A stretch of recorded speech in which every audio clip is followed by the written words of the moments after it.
They blocked my cabin driveway over a $69 fine, and I swear to you, I'm not making that up, an actual metal barrier, complete with a sign accusing my Honda Civic of being a threat to the resort aesthetic. My cabin's been here longer than most of these people's 30-year mortgages, but suddenly my 10-year-old car is the line between civilization and total chaos. The HOA calls it maintaining standards. I call it petty tyranny with a fresh coat of paint. And the mastermind behind all this, Deborah Langley, believe me, this woman's idea of community would make Stalin raise an eyebrow. Ever been fined just for existing? If your HOA's ever gone completely off the rails, you're going to want to buckle up for this one. So picture this, I come home to the place I've called home for 10 years, my cabin on Lake Fox Glass, and now I'm being treated like some kind of intruder. The fine. Apparently my 2015 Honda Civic doesn't meet the standards of a high-end resort. I'd never heard of that standard before. Deborah pops up like a bad penny, and with that clipped, condescending voice, she announces new regulation from the Elorn Ridge HOA. The way she said it, you'd think she was announcing a royal decree, not a rule about car models. She looked at my cabin, the same one I bought before this place was even on the map, like it was a weed in her rose garden. Let me back up a sec. When I first bought this place, Elorn Ridge was nothing but a sleepy lakeside neighborhood where neighbors brought you pie, not lawsuits. The HOA didn't even exist until a year ago when the area started attracting money and folks like Deborah who wanted to turn our peaceful community into some exclusive resort. My one-story wooden cabin stood in contrast to her new two-story palace, all marble and chandeliers and no personality. "Do you understand this is a resort community?" she asked me, every word dripping with the kind of disdain you can only learn at a country club. "Your old cabin and that car are dragging down property values." Times have changed. I tried to explain real calm that I'd been here a decade long before any of these so-called standards, but she just waved me off like I was some bug she didn't have time for. I couldn't believe the arrogance, this woman fresh off the moving truck telling me how to live my life in my own home. The craziest thing. The cabin I loved was now suddenly an eyesore. My reliable Honda Civic was the villain, and the only thing I could do was stand there holding a $69 fine while Deborah drove off in her shiny BMW, a smile on her face that never reached her eyes. But here's where it gets good. She had no idea who she was dealing with. See, I've spent years in law enforcement, and if there's one thing I know, it's how to spot a bully. What Deborah Langley didn't realize was she'd just started a fight with someone who makes a living digging into the truth. And she was about to find out quiet people aren't always easy targets. The next morning I started digging, literally.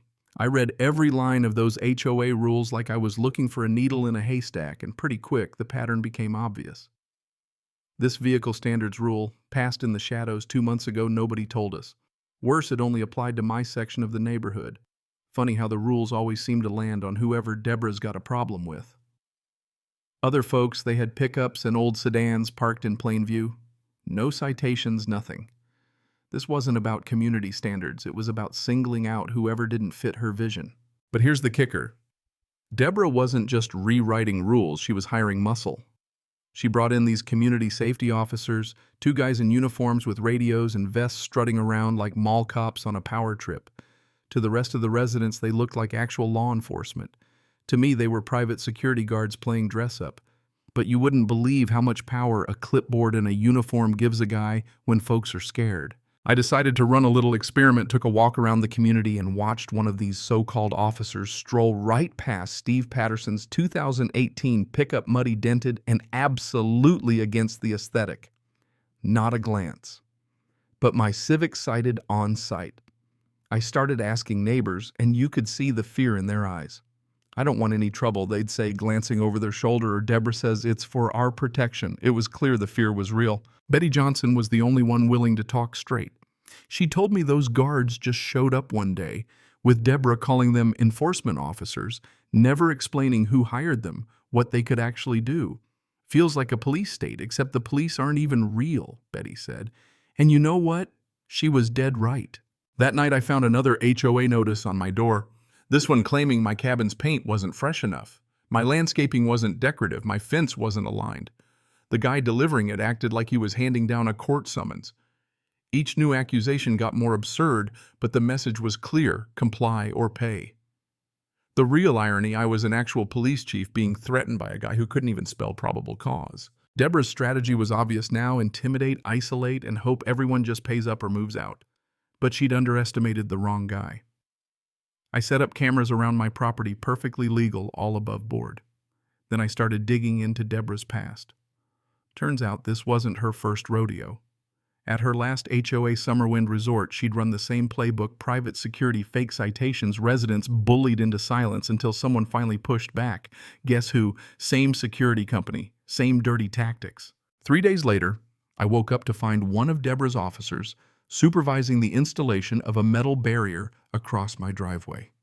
"Sir, this driveway has been deemed unsafe per community enforcement protocols," he announced, clipboard in hand, like he was auditioning for Law and Order. Now I had to park 200 yards away, carry groceries and fishing gear past the barrier while the fake cop made notes on his clipboard. The intimidation was clear. Mess with Deborah and everyone gets to see your walk of shame. But what Deborah didn't get, having fake cops try to scare me, was almost funny. Her little theater gave me all the evidence I needed. My security cameras captured the whole circus: fake uniforms, bogus citations, unlawful blocking of property. And every day I made that walk, another neighbor started to nod, whisper, "Don't let them win. We see what's happening." The final straw came when Deborah called in real law enforcement, claiming I was harassing her security officers. I didn't even tell the responding officer who I was, just gave him my name and let him piece it together. He looked at me, at the fake cops, at the ridiculous situation, and you could tell he smelled something rotten. It was perfect. Now there was an official record: Deborah using actual police as a backup for her fake ones. Then Paul Henderson, a neighbor I barely knew, approached me quietly. "My son's a sheriff's deputy. Those guys aren't real cops, are they?" Word was spreading. Then I got a call from Sarah Martinez, terrified, because one of the officers demanded entry to her home, flashed a fake badge, and made vague threats. The community was ready to crack. So I called for a special HOA meeting. Bylaw says any resident can do it. Deborah, thinking she was about to have her big moment, invited the whole community, set up a presentation, even printed out photos of my violations. She'd forgotten something important: bullies only win when everyone stays scared. The clubhouse was packed. Deborah strutted in, full of herself. Steve Patterson chewing his gum in the front row. I walked in quiet, folder in hand, neighbors giving me sympathetic nods. Deborah spent 20 minutes accusing me of everything short of arson, painting herself as the victim, calling for a vote to have me removed from the community. That's when Betty Johnson stood up and, instead of backing Deborah, started asking real questions about legal authority, about blocked driveways, about proper votes. I took my 15 minutes at the podium and laid it all out. Evidence of Deborah's regulations being passed in secret camera footage of her supervising the barrier, testimony from other residents, documentation of every invented violation. And I told them blocking a private driveway isn't just wrong, it's illegal. Deborah tried to regain control, threatening to call the police on me for harassment. That's when I took out my badge, flipped it open, and said, "You don't need to call anyone, Deborah. I'm already here. Chief Robert Miller, Millbrook PD." The silence was priceless. Then people started clapping Betty, Sarah, even folks who'd been too scared to speak. The room turned on a dime. The vote to remove me, unanimous, except it wasn't me they were removing. Deborah and Steve Patterson were booted from the board that night. Betty was elected chairwoman and immediately threw out all Deborah's rules, pending a real community vote. The next day, a work crew showed up, not to build more barriers, but to take Deborah's down. And just like that, my Civic was back in its spot and my driveway belonged to me again. Within 2 weeks, both Deborah and Steve had their houses up for sale. No goodbyes, no explanations, just gone. The neighborhood changed overnight. Neighbors started talking again. Kids played by the lake gardens, went in. People painted their cabins whatever color they wanted. The new community sign just said, "Fox Glass Commons, welcoming all," since 1997. Not a word about exclusivity or resort standards. You know what I learned? Bullies win when people stay quiet, but they crumble when someone stands up.